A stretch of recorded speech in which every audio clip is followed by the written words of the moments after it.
Pietinė kronikas yra knyga apie laukinius 90-tinius, parašyta šiaulietiška šnekta ir visi ją jau skaitė. Na, bet gerai, susumuosiu. Moksleivis Rimas galvoja, kad viską žino apie gyvenimą. Reikia prasisukti, uždirbti pinigų, nusipirkti kožą, išgarsėti žaidžiant regbį.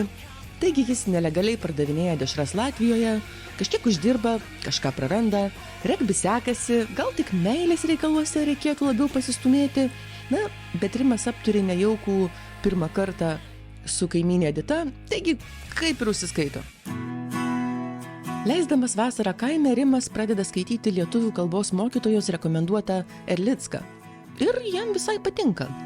Šiokios tokios žinios apie literatūrą jam praverčia ir meilės srityje, susipažinus su Monika, kurią įsimyli.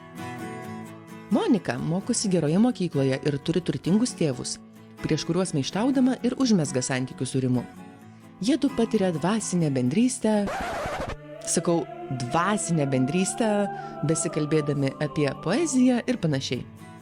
Rimas įsidarbina apsauginių klube, kurį vadina Arklidė, bet darbas toje skylėje džiaugsmo teikia nedaug. Maža to, Monika pusei metų išvyksta į Angliją ir Rimas lieka jos laukti. Belaukdama susipažįsta su menininkė Jurga. Tarp jų gal kažkas ir įvyktų, bet trukdo ištikimybė Monikai, kuri net neskambina ir nerašo. Rimas atranda kitas subkultūras ir Monikai grįžus ima sunkiai rasti su ją kalbą.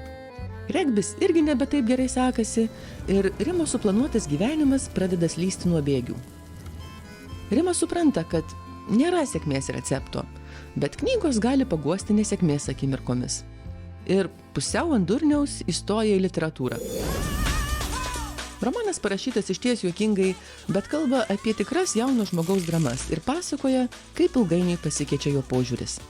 Tai yra brendimo romanas.